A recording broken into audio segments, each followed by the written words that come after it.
மூச்சு திணறல், மூச்சு இழைப்பு, குரட்டையால் அவதியா? நுரையீரலை ஆரோக்கியமானதாக்கி எளிதாக சுவாசித்திடுங்கள். தங்கம் 24x7 ஆஸ்துமா சிகிச்சை நாமக்கல் மற்றும் கான்பூர்.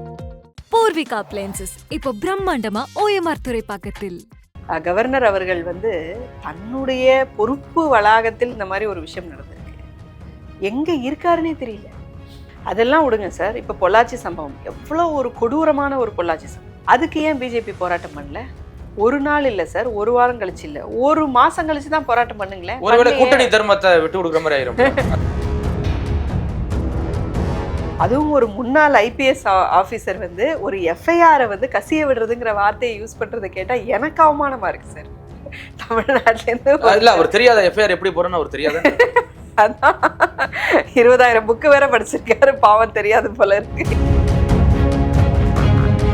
அவங்க தரப்பு என்ன சொல்றாங்கன்னா, இப்ப சட்டம் ஒழுங்கு கெட்டு போச்சு, தொடர்ச்சியா இதே மாதிரி தொடர்கதையா இருக்கு அப்படிதானே சொல்லி போராட்டம் பண்றாங்க. இத்தனை பிஜேபி ஆளும் மாநிலங்களில் பெண்களுக்கு எதிரான குற்றவாளிகள் தண்டிக்கப்பட்டிருக்காங்க. பிஜேபி என்னன்னா, ஃபர்ஸ்ட் ஆஃப் ஆல் அவங்களுக்கு இதெல்லாம் பத்தி பேசுறதுக்கு என்ன தகுதி இருக்குன்னே தெரியல. பாரதிய ஜல்சா பார்ட்டின்னு சொல்லுவோம் அத.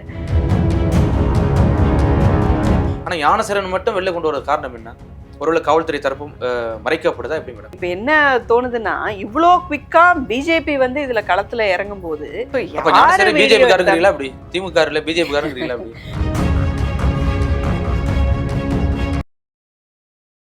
கிங் டிவி நேயர்களுக்கு வணக்கம். இன்றைய சிறப்பு நேர்காணலில் நம்முடைய இணைந்திருக்கும் சிறப்பு விருந்தினர் இந்திரா ஃபெலோஷிப்போடைய தமிழக மாநில பொறுப்பாளர் திரு சுபத்ரா தேவி அவர்கள். மேடம் வணக்கம். வணக்கம். எப்படி இருக்கீங்க?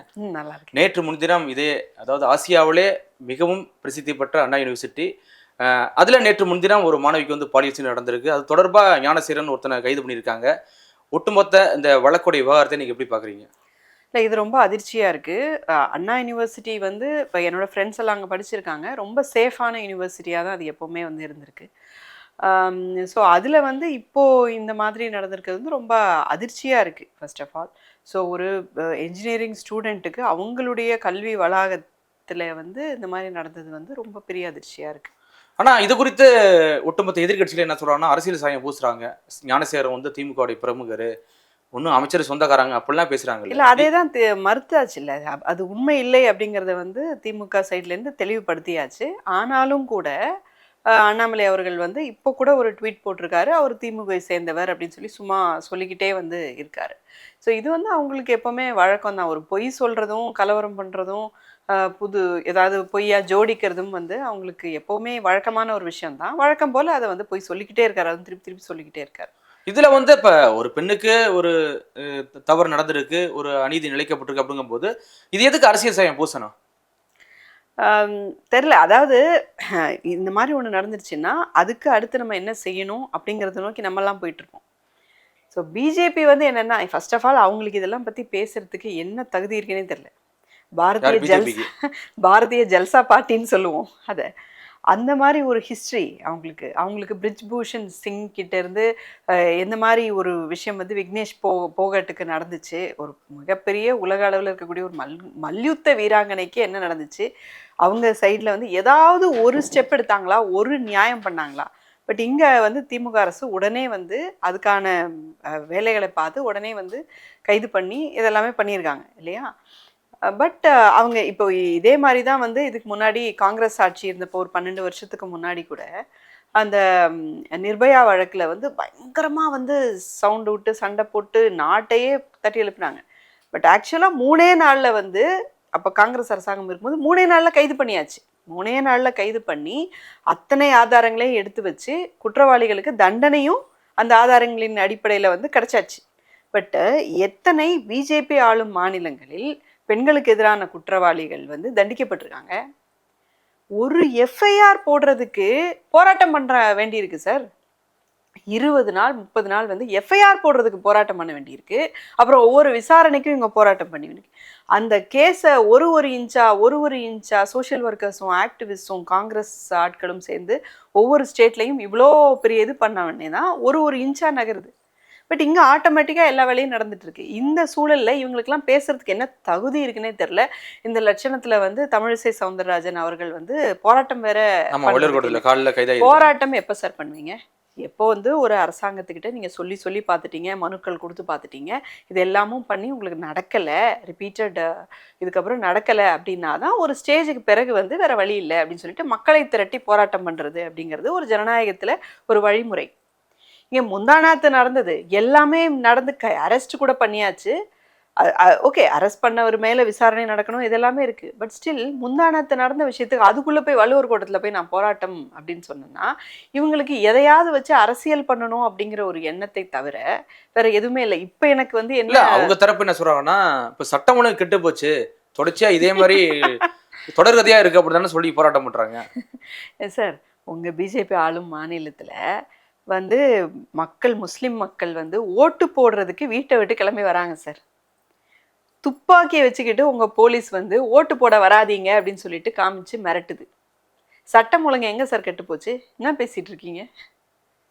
இதுதான் எடப்பாடியும் கேட்கிறாரு, வெட்கக்கேடானது கேட்கிறாரு. தமிழ்நாட்டில் இப்போ இது போன்ற சம்பவங்கள் வந்து ரொம்ப வெட்கக்கேடானது. அவருக்கு பேசுறதுக்கு என்ன சார் தகுதி இருக்கு? 13 பேரை சுட்டு கொண்டதை வந்து டிவியில் பார்த்து தெரிஞ்சுக்கிட்டவர், இவருக்கு வந்து என்ன தகுதி இருக்குன்னு தெரியல இதெல்லாம் பற்றி பேசுறதுக்கு. இருந்தாலும் அரசு கட்டுப்பாட்டில் இருக்கக்கூடிய ஒரு பல்கலைக்கழகத்தில் இது மாதிரி சம்பவம் நடக்கும்போது எதிர்கட்சி கேள்வி கேட்க தானே செய்வாங்க. இல்லை, கேள்வி கேட்கட்டும், நியாயப்படி கேள்வி கேட்கறதுல எங்களுக்கு கூட மாட்டோம். பொய் சொல்ல வேண்டாமே, எதுக்கு வந்து பொய் சொல்லணும்? இன்னொன்று வந்து இவர் என்ன சொல்லியிருக்காரு, அண்ணாமலை அவர்கள் அவரோட ட்வீட்டில் வந்து என்ன சொல்லியிருக்காரு அப்படின்னு சொன்னால், இந்த மாதிரி பாலியல் வழக்கில் இருக்கக்கூடிய எஃப்ஐஆர் வந்து வெளியே வந்து லீக் ஆகிருக்கு. FIR is a public document. உங்களுக்கு எஃப்ஐஆர் நம்பர் இருந்துச்சுன்னா யார் வேணாலும் வந்து டவுன்லோட் பண்ணிக்கலாம். ஓகே, சோ அது வந்து ஒன்றும் கசியவும் விடல, ஒன்றும் வரல. அந்த பொண்ணோட இல்ல, அந்த மாணவியோட உண்மை தன்மை கசிய விட்டுருக்காங்க அப்படி சொல்றாங்களே. எங்க அவருக்கு தெரியுமா? அவர் கசிய விடாம இருந்தா சந்தோஷம். எனக்கு இப்ப என்ன தோணுதுன்னா, இவ்வளோ குவிக்கா பிஜேபி வந்து இதுல களத்துல இறங்கும் போது இது எல்லாம் ஏன்னா இன்னொன்னு அண்ணா யூனிவர்சிட்டி அப்படிங்கிறது வந்து அதோடைய சான்சலர் யாரு? கவர்னர் RN ரவி தான். ஸோ அவங்களோட கட்டுப்பாட்டுக்குள்ளே இருக்கக்கூடிய ஒரு ஏரியாவில் வந்து யார் உள்ளே வந்தாங்க, ஐடி கார்டு செக் பண்ணாங்களா, எல்லா கேட்ஸ்லேயும் இருக்கக்கூடிய வாட்ச்மேன் என்ன பண்ணாங்க, சிசிடிவி ஃபுட்டேஜ் என்னாச்சு, இந்த மாதிரியெல்லாம் கேள்விகள் வந்து இவங்களுடைய கண்ட்ரோலில் இருக்கக்கூடிய ஒரு அமைப்பை வந்து நம்ம கேள்வி கேட்கக்கூடிய ஒரு நிலைமையில தான் நம்ம வந்து இருந்துட்டு இருக்கோம். இல்லை, இருந்தாலும் இந்த கல்வித்துறை அமைச்சர் ஒரு பொறுப்பு தானே. அவரே சொல்றாரு இதுல வந்து ஒரு யாரும் திமுக கிடையாதுங்க அப்படிங்கிறாரு. ஆனால் திமுக மேல சாயத்தை பூசுறாங்க அப்படின்னு சொல்றாரு. இன்னைக்கு சட்டத்துறை அமைச்சர் ரகுபதி அவரும் சொல்லியிருக்காரு, என்னன்னா ஒரு திமுக நபர் கிடையாது, அடிப்படை உறுப்பினரோட கிடையாது அப்படின்னாரு. ஆனா மாசு கூட எல்லாம் போய் போட்டோ எடுத்திருக்காரு. இல்ல, அதைத்தான் நான் சொல்றேன். இவங்களுடைய திட்டமிட்ட இதுவே இவங்களோட கண்ட்ரோல்ல இருக்கக்கூடிய ஒரு இடத்துல இந்த மாதிரி ஒரு பர்சன் பண்றாரு. அந்த பர்சன் வந்து அதுக்கு முன்னாடி ப்ரீ பிளான்டா இவங்க எல்லாருக்கிட்டையும் போட்டோ எடுக்கிறாரு. ஸோ அவர் வந்து அந்த பெண் கிட்ட வந்து பேசும்போது ஒரு சார் கூட வந்து நீ அட்ஜஸ்ட் பண்ணிக்கணும் அப்படிங்கிற மாதிரிலாம் அந்த பெண் வந்து சொல்றாங்க இப்போ வந்து. ஸோ இந்த மாதிரி இருக்கும்போது இது எல்லாமே இவங்களுடைய மாடல் மாதிரி, இவங்களோட டிசைன் மாதிரி தானே இருக்கு. பிஜேபி டிசைன் இல்ல? ஆமா, பிஜேபி தானே இந்த மாதிரி பண்றாங்க. உங்களுக்கு வந்து பிஜேபி இருந்து வெளியே வந்த பெண்கள் கிட்ட கேட்டு பாருங்களேன், பிஜேபில இருந்து வெளியே வந்தாங்க இல்லையா எவ்வளவோ பெண்கள், அவங்க கிட்ட கேட்டு பாருங்களேன் அவங்களுடைய லட்சணத்தை. அவங்க சொல்றாங்களே எங்களுக்கு, அவங்க எவ்வளவு புகார்கள் வந்து சொல்லியிருக்காங்க. ஸோ உங்களுடைய இது எல்லாத்தையும் விட்டுருங்க சார். மணிப்பூர், அதுக்கு என்ன நீங்கள் நியாயம் பண்ணீங்க? இங்கே வந்துட்டீங்க பேசுறதுக்கு, போராட்டம் பண்ணுறதுக்கு. மணிப்பூருக்கு இன்னைக்கு வரைக்கும் நியாயம் கிடைக்காம தானே சார் இருக்கு. இருந்தாலும் மேடம், தமிழ்நாட்டில் இப்படி ஒரு சம்பவங்கிறது எதிர்பார்க்கல, யாருமே எதிர்பார்க்கல. ஆனால் இது மாதிரி நிகழ்வு வந்து தவிர்த்திருக்கலாம். அப்போ அந்த பாதுகாப்பு குறைபாடும் ஒரு காரணம் தானே. நிச்சயமா அதுக்கான இம்ப்ரூவ்மெண்ட்ஸை பண்ணணும், அதுக்கான நடவடிக்கைகள் எடுப்பாங்க அப்படிங்கிற நம்பிக்கை எனக்கு இருக்கு. இல்லை, இதில் ஞானசேரன் சொன்ன அந்த சார் யார் மேடம்? தெரியல சார், அதுதான் விசாரிக்கணும் போலீஸ் வந்து. இல்லை, இதில் வந்து தனிப்பட்ட நபரை ஞானசேரன் மட்டும் பண்ணியிருக்க மாட்டாருங்கிறது எல்லாரும் தெரியும். இதில் ஒரு 3 பேர் சம்மந்தப்பட்டிருக்காங்க. ஆனால் ஞானசேரன் மட்டும் வெளில கொண்டு வர காரணம் என்ன? ஒருவேளை காவல்துறை தரப்பும் மறைக்கப்படுதா எப்படி மேடம்? இல்லை, அது எனக்கு தெரியல. அது விசாரணை நடந்துட்டு இருக்கு. இன்னும் அதை வந்து வெளியே கொண்டு வந்து நம்ம பார்த்தா தான் தெரியும். இல்லை, பொதுவாக இது மாதிரி பல்கலைக்கழகத்தில் வந்து இது மாதிரி இதுக்கு முன்னாடி ஏற்பட்ட சம்பவம் நடந்திருக்கு அப்படின்னு சொல்கிறாங்க. இல்லையே, பல்கலைக்கழகத்தில் கிடையாது, அந்த பர்டிகுலர் பர்சன் தான் வந்து பல்வேறு இடங்களில் பண்ணதா சொல்கிறாங்க. பட் அந்த பல்கலைக்கழகத்தில் வந்து ரொம்ப சேஃபான பிளேஸு. நான் இது நடந்தோடனே என்னோடய ஃப்ரெண்ட்ஸ் அங்கே இருக்கக்கூடிய பெண்கள்கிட்ட நான் பேச தான் செய்தேன்.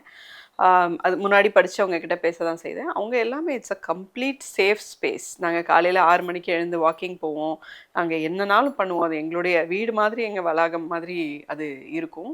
அப்படி தான் அவங்க வந்து சொல்கிறாங்க. அண்ட் எல்லா கேட்ஸ்லேயுமே எப்போவுமே வாட்ச்மேன் இருப்பாங்க. இருப்பாங்க மேடம். இப்போ அந்த பொண்ணோடைய வாக்குமூலமாக இருக்கட்டும், அந்த ஞானசேரனுடைய வாக்குமூலமாக இருக்கட்டும், இது தொடர்ச்சியா கண்காணிக்கப்பட்டு தான் இது மாதிரி நடந்திருக்கு அப்படின்னு சொல்றாங்க மேடம். இப்போ சேஃபா இருக்கட்டும் மேடம், 8 மணிக்கு அந்த பொண்ணு வெளில போணுச்சு, அது நோட்டம் விட்டு தானே பலான நோட்டம் விட்டு தானே உள்ள போயிருக்கான் ஞானசேகரன். அப்படி இது எப்படி சேஃப்னு எடுத்துக்கலாம்? ஏன் சார் அந்த பொண்ணுக்கு எங்க வேணாலும் நடமாடும் உரிமை இல்லையா? இது என்ன பெரிய அநியாயமா இருக்கு? பெண்களாக எங்களுக்கு நடமாடும் உரிமை இல்லையா? இது பெரிய அநியாயமா இருக்கே சார். எங்களுக்கு பிடித்தவர்களுடன் நாங்கள் பேசுவோம், பழகுவோம், நடமாடுவோம். 8 மணியா இருக்கட்டும், 10 மணியா இருக்கட்டும், ஏதோ ஒரு விஷயம் அந்த பெண் வந்து போறதுக்கு வர்றதுக்கு உரிமை இல்லையா? ஏன் ஆண்கள் மட்டும்தான் வந்து இரவு என்ன உங்களுக்கு எழுதியா வச்சிருக்கு? அப்படி இல்லை மேடம். இப்போ நீங்க அது பின்னாடி போயிட்டு ஒரு மணி நேரம் பேசிட்டு இருந்தாங்க, அது வீடியோ இருக்க அளவுக்கு இப்போ ஒரு வாய்ப்பு வந்திருக்கு, அது என்ன காரணம்னு கேட்குறேன். இல்லை சார், எது வேணா இருக்கட்டும் சார். அந்த பெண்ணுடைய வாழ்க்கை, அந்த பெண்ணுடைய உடல், அந்த பெண்ணுடைய யாரு கூட என்ன பண்றாங்கங்கிறது முழுக்க முழுக்க ஒரு அடல்ட்டு அவங்களுடைய உரிமை சார். அது தனி அதை சுதந்திரம் ஏன் இல்ல நீங்க போய் மறுக்கல. வீடியோ எடுக்கிறீங்க? அது எதுக்கு வீடியோ எடுக்கிறது? அது எதுக்கு மிரட்டுறது? இதெல்லாம் இந்த வீடியோ எடுக்கிறதுலாம் பிஜேபியோட கல்ச்சர் மாதிரி தானே இருக்கு. ஸோ அப்ப ஞானசேகரன் பிஜேபி காரங்கிறீங்களா அப்படி? திமுக இல்ல பிஜேபி காரங்கிறீங்களா அப்படி? நான் எதுவும் சொல்லலை. நான் என்ன சொல்ல வரேன் அப்படின்னு சொன்னா, அந்த மாதிரி ஒரு சம்பவம் நடந்த உடனே இவங்க வந்து அப்படியே டக்கு டக்கு டக்கு டக்குன்னு இவங்க அதை அரசியல் படுத்துறத பார்த்தாதான் அவங்க மேல சந்தேகம் வருது. வேற ஒண்ணும் இல்லை. பிஜேபி திட்டமிட்டு பிளான் பண்ணிருக்கோம் கெட்ட பேர் ஏற்படுத்துறதுக்காக. நேத்து நடந்திருக்கு, புகார் வந்திருக்கு, உடனே அதுக்கான விசாரணைகளை துவங்கி அதை வந்து ஒரு நாள்ல வந்து ஒரு பர்சனை கைதும் பண்ணி விசாரிச்சு இந்த மாதிரி வந்து விசாரணை நடந்துட்டு இருக்கு. ஒரு நாள் வந்து இந்த ஒரு நாள்ல இவ்வளவு தூரம் டெவலப் ஆன ஒரு விஷயத்துல நீங்க எதுக்கு போராட்டம் பண்றீங்க? எதுக்கு உட்காந்து நீங்க ப்ளேம் பண்ணி ட்விட்டர்ல வந்து போட்டுட்டு இருக்கிறீங்க? அப்போ உங்களுக்கு வந்து இதை அரசியல் படுத்தணும், ஏதோ ஒன்று பண்ணணும் அப்படிங்கிறது தானே உங்களுடைய எண்ணமா இருக்கு. பெண்களுக்கு நியாயம் கிடைக்கிறது உங்களுடைய எண்ணம் மாதிரி தெரியலையே. இதெல்லாம் பார்த்தா தான் சந்தேகம் வருது. எதுக்கு வந்து குதின்னு இப்போ குதிச்சிட்டு இருக்கீங்கிறத சந்தேகமா இருக்கு. இப்போ இந்த மாதிரி நடந்து காவல்துறை எந்த நடவடிக்கையும் எடுக்கல, எந்த விசாரணையும் பண்ணல, எதுவுமே நடக்கல. ஒரு மாசமா கிணத்துல போட்ட கல் மாதிரி எப்படி பிஜேபி அரசாங்கத்துக்கு கீழே இருக்குமோ அதே மாதிரி இருந்துச்சு அப்படின்னா அதுக்கு பிறகு நீங்க போராட்டம் பண்ணுங்க சார். நான் வரேன் உங்க கூட போராட்டம் பண்றதுக்கு. பட் இப்படி பண்றதை பார்த்தா தான் ஞானசேகரன் வந்து உங்க கட்சி ஆளா இருப்பாரோ, அல்லது உங்களுடைய கைக்கூலியா இருப்பாரோ, அல்லது உங்களுடைய இன்ஸ்ட்ரக்ஷன் கீழே செயல்படுவாரோ அப்படிங்கிறது இப்படியெல்லாம் யோசிக்கிற மாதிரி இருக்கு. நமக்கு இப்ப தெரியாது அவர் யாரு என்ன அப்படிங்கிறது தெரியாது. விசாரணை அடிப்படையில தான் நம்ம வந்து அதை பார்க்கணும். இல்ல எதிர்கட்சி திரு எடப்பாடி பழனிசாமி என்ன சொல்றாங்கன்னா, தொடர்ச்சியா இது மாதிரி சம்பவங்கள் நடைபெற்று இருக்கு. சட்டமூலம் கெட்டு போச்சு. இப்ப சமீபத்துல பாத்தீங்கன்னா போதை கலாச்சாரம் கெட்டு போச்சு அப்படின்னு பல விஷயங்களை பேசிட்டு வர்றாரு மேடம். இல்ல போதை கலாச்சாரம் வந்து இந்தியா முழுக்க காங்கிரஸ் அரசாங்கம் இருந்த மாதிரி இல்லை. மோடி அரசாங்கத்தின் கீழே எஸ்பெஷலி போர்ட்டை வந்து அவர்களுடைய மிக நெருங்கிய நண்பரான அல்லது முதலாளின்னு சொல்லலாம், நண்பர்னு சொல்ற கூட தப்பு, பிஜேபியுடைய முதலாளியான அதானி அவர்கள்கிட்ட போர்ட்டை தூக்கி கொடுத்து அந்த போர்ட்ல எத்தனை வாட்டி எத்தனாயிரம் கோடிக்கான போதைப் பொருட்கள் வந்து கைப்பற்றப்பட்டிருக்கு. அப்போ கைப்பற்றப்பட்டதே இவ்வளவு அப்படின்னா கைப்பற்றப்படாதது எவ்வளவு இருக்கும் இல்லையா? பிஜேபி ஆட்சியில தான் இந்தியா முழுக்க நம்ம இவ்வளவு மோசமான ஒரு போதை கலாச்சாரத்தை வந்து நம்ம பார்க்குறோம். ஸோ அப்போ அதுக்கு வந்து நீங்க இவங்களை மட்டுமே பிளேம் பண்ணிட்டு இருக்கிறது வந்து நியாயம் கிடையாது இல்லையா? ஸோ இந்தியா முழுக்க இருக்கிறதுனால இது வந்து நிச்சயமா வந்து பிஜேபியோடைய இதுதான். சரி, அதுதான் நமக்கு ப்ரூஃபே இருக்குல்ல. அவங்க வந்து போர்ட்ல தான் இது பர்டிகுலராக நடக்குது அப்படிங்கிறது ப்ரூஃபே இருக்கு இல்லையா?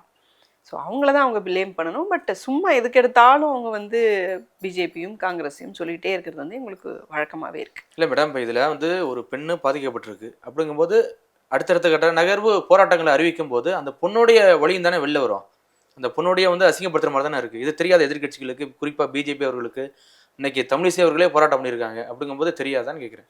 இல்லை, அதை தான் நான் சொல்றேன் சார். நியாயமாக இருக்கும் பட்சத்தில் நானும் வரேன், நீங்கள் போராட்டம் பண்ணுங்க. பட் ஒரு நாளில் இப்படி கடந்து குதிக்க வேண்டிய அவசியம் என்ன இல்லையே ஒன்றுமே. அதான் ரொம்ப வித்தியாசமாக இருக்கு. தொடர்ச்சியாக இது மாதிரி தமிழ்நாட்டில் வந்து பெண்கள் பாதிக்கப்படுறதை நீங்கள் எப்படி பார்க்குறீங்க? இல்லை, தொடர்ச்சியாக தமிழ்நாட்டில் பெண்கள் எங்கே பாதிக்கப்படுறாங்க? சரி, ஒரு விஷயம் என்னன்னா, நம்மளுடைய இந்திய கலாச்சாரத்திலேயே பெண்கள்னா இப்படி தான் இருக்கணும், இப்படி தான் இருக்கணும் அப்படின்னு சொல்லக்கூடியது வந்து ஒரு பெரிய நம்ம கலாச்சாரத்து, அதாவது இந்திய கலாச்சாரம், நான் இது சத்தியமாக நான் சொல்லவே மாட்டேன். இது பிராமணிய கலாச்சாரம். ஓஹோ, இது பிராமணிய கலாச்சாரம். பெண்கள்னா இப்படிதான் இருக்கணும், இப்படிதான் இருக்கணும், நீ ட்ரெஸ்ஸு போடலாமா கூடாதா, நீ படிக்கலாமா கூடாதா, இது எல்லாம் வந்து உங்க மனுஸ்மிருதி வந்து எழுதுறது, யாரோ வந்து சொல்றது. இந்த ஆணாதிக்க கலாச்சாரம் அப்படிங்கிறது பிராமணிய கலாச்சாரம், அது இந்திய கலாச்சாரம் கிடையாது. இந்திய பழங்குடியினர்கள் யாரை வேணா எடுத்துக்கோங்க, அவங்களுடைய கலாச்சாரம் என்ன அப்படின்னு சொல்லி பார்த்தோம் அப்படின்னு சொன்னா, சமீபத்தில் நாங்கள் காங்கிரஸ் ட்ரைனிங்க்கு வந்து இது தெலுங்கானா போயிட்டு வந்தோம். ஸோ அங்கே பார்த்தீங்கன்னா அங்கே சம உரிமை இருக்கு. அந்த பெண்களுக்கு பார்த்தீங்கன்னா அவங்களுக்கு வந்து வரதட்சணை அப்படிங்கிற விஷயம் வந்து பெண்கள் சைடு கொடுக்க வேண்டாம், ஆண்கள் தான் பெண்களுக்கு கொடுத்து கல்யாணம் பண்ணிக்கணும், பெண்களுக்கு சொத்து உரிமை இருக்குது, டிவோர்ஸ் ரைட்ஸ் இருக்குது, ரீமேரேஜ் ரைட்ஸ், இது எல்லாமே பழங்குடியின சமுதாயத்தில் இருக்குது.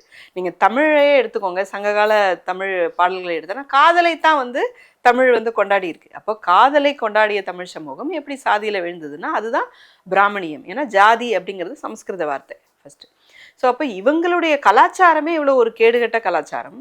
இவங்க எப்போவுமே வந்து 2000 வருஷமாக இந்த நாட்டை வந்து பல்வேறு ராஜ்யங்கள் வழியாக பெண்ணடிமைத்தனத்தை இவங்க தொடர்ந்து வந்து பூத்திக்கிட்டே வந்து வந்து வந்து இன்றைக்கி தமிழ் கலாச்சாரம் அப்படிங்கிறது பெண்ணடிமை கலாச்சாரமாக சொல்லப்படுகிறது.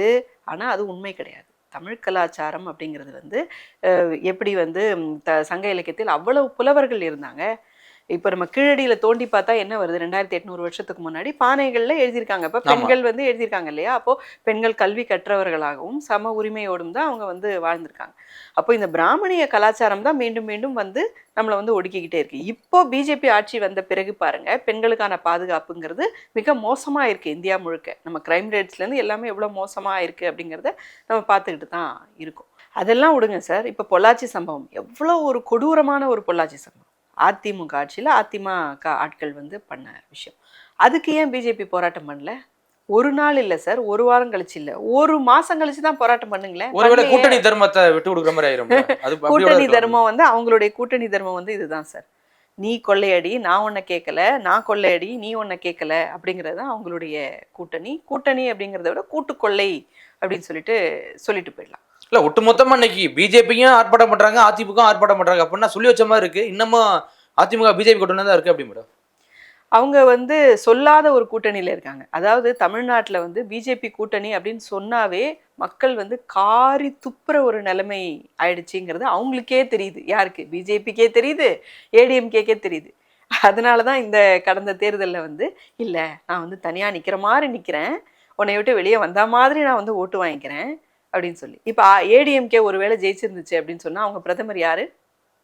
ராகுல் காந்தியா? இல்ல மோடி தானே. அப்புறம் என்ன நீங்க கூட்டணியை விட்டு வெளியே வந்தீங்க? டிராமா சார், 2 பேரும் பண்ணக்கூடிய கம்ப்ளீட் டிராமா. ஒருவேளை ஒரு 4 MP ஒரு 5 MP வந்தா அது கண்டிப்பா பிஜேபி தான் சப்போர்ட்ங்கறீங்களா? அப்படிதானே. போய் ராகுல் காந்தி நிதிஷ்குமார் பக்கத்துலயும் ஒரு எடப்பாடி உட்கார்ந்துட்டு சொல்ல வரீங்களா? அப்படி நிச்சயமா தானே. வேற என்ன இதுல என்ன மாற்று கருத்து? இது வந்து தமிழ்நாட்டுல யூகேஜி படிக்கிற குழந்தைய கேட்டா கூட சொல்லும் சார்.